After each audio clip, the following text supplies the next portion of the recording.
Okay, so starting off this mystery reading vlog, I'm reading Truly Devious, and I'm actually listening to the audiobook right now. I'm like 20%, wait, let me check. I'm 21% the way through the book. It's not showing, there you go. I don't know how I feel because I actually don't know what's going on. I don't know if it's because I'm listening to it as an audiobook. I'm just gonna try to read along for some of it. There's multiple POVs coming on, and there hasn't been a main character that has just completely felt like they're the main character yet. I think Stevie is the main character. A bunch of past stuff has happened so far in the book, just like setting the scene for what's happening. These mysterious murders that are going on at this school, and then now she's here and she's like a crime like podcast lover. It starts off with this other girl, and I think it's just like years back, and something happens and then she ends up dying. So they're really just trying to figure out who it is. Now I think they're going back to a different time. Like, I don't know if this is the time where Stevie, I don't know, I need to figure it out. Hopefully by the next time I check in, I'll like understand that more, and I think once I get that down in my head, I'll like it a lot more. But yeah, I'm excited to just really get into it. This honestly is kind of scaring me. It's kind of late at night and I'm like getting the creeps, but I really want to make sure I'm reading this one because I'm listening to it on like my public library audiobook, and there's just so many people waiting for it. It keeps telling me like, oh, you've picked it up like 5 times and haven't like gotten very far and stuff. I'm like, okay, I guess I'll just read it all the way through now. We shall see. The riddles too, like there's like riddles every once in a while in this. I'm not even gonna try to figure it out. I'm literally like, sometimes I try to figure it out with this one. Maybe I should first like figure out what even is happening, because like I'm not invested enough to try and sit down and figure out a riddle right now. Okay, I think I know what's happening, and maybe like it already says this and it's supposed to be obvious, but maybe I'm also guessing, and that could be fun too. I think what's happening is there's like different girls from perspectives that they're having. So okay, I still think Stevie's the main character and she's like in the modern time, but I think there's like flashbacks to all the victims of Truly Devious, and then it's giving us like their stories, because that's how it starts off. I don't know, like I don't know if they're them specifically are gonna be the victims, but I feel like something's gonna happen in like each of their timelines.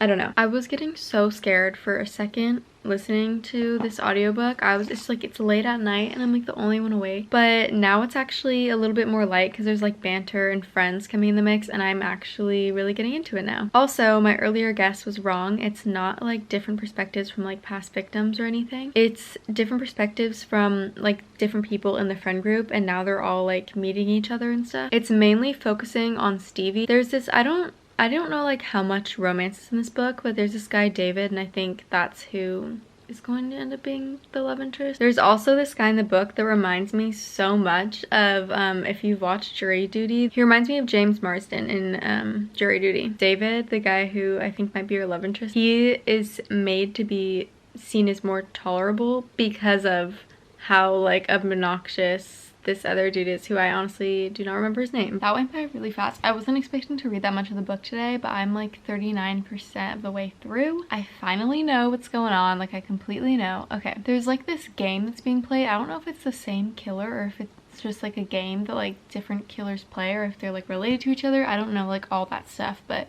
there is like a killer that's known as Truly Devious. So the book starts with one of the victims named Dottie. Oh, I have my Invisalign in, by the way. That's why my voice sounds different. Her like end in her story comes like at the very beginning of the book, and then you get this group of like these modern people coming in. This is just my theory, but I think that the like killer person, I think that they've been appearing, or they've appeared in that storyline, because I'm like suspicious of one of the people, but I don't really have much reason to. I just like get weird vibes, and like I kind of think it is, but I don't know. I've been wrong like so much with these types of books. She's going to like this special school where like everyone there has some random reason that they got invited to the school. So they all have different things that they do. Like one person, Nate, who she's friends with, he's writing a book and it's like over 1,000 pages or something. I feel like I'm still at the beginning of the book. I don't know if this is like I don't think this is a spoiler at all, but I'm still at the very beginning of the book. I won't give anything more than that. My favorite parts are definitely like the friend group, and when they're together, or they're kind of like just becoming friends. They're not really like friends yet, but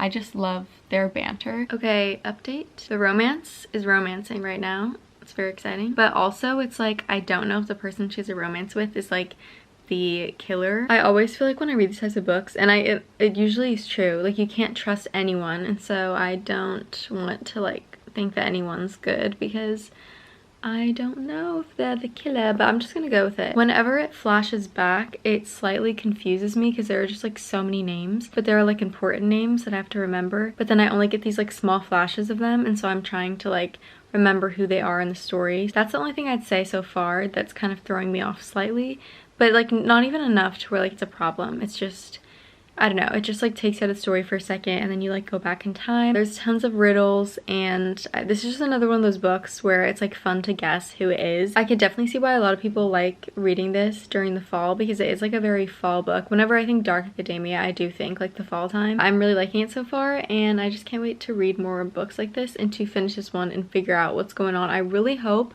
that I figure out what's going on in this book because I think there's like 2 more books, but I just want to know what's going on in this one, you know?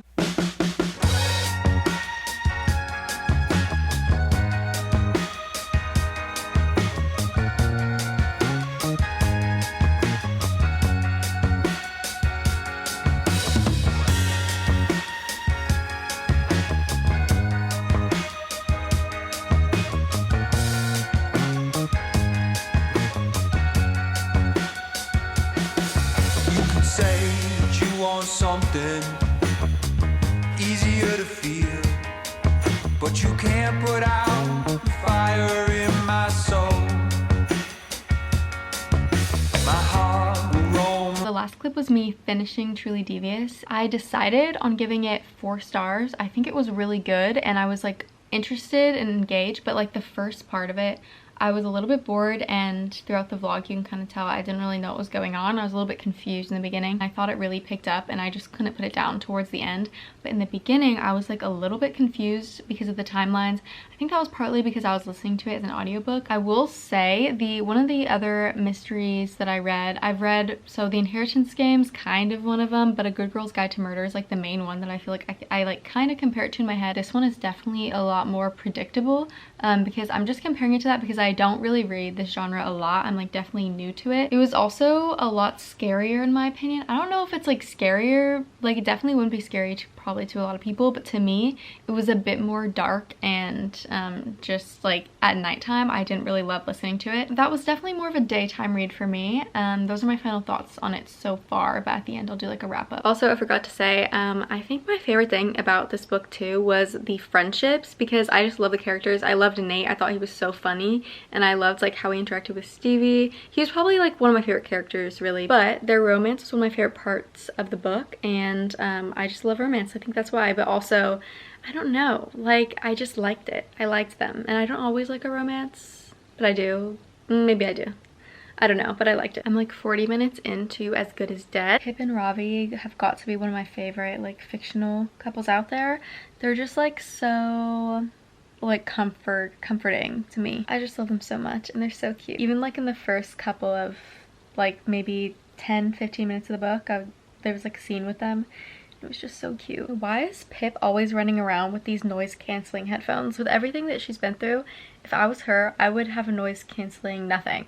I would have my ears always on the highest of alerts. I would literally never walk around with headphones in ever. Let's just give those away. Let's maybe throw those in the fire. But yeah, those are my thoughts so far. Why do you have to have noise canceling headphones, and why do you have to tell me that you have them? Because that freaks me out.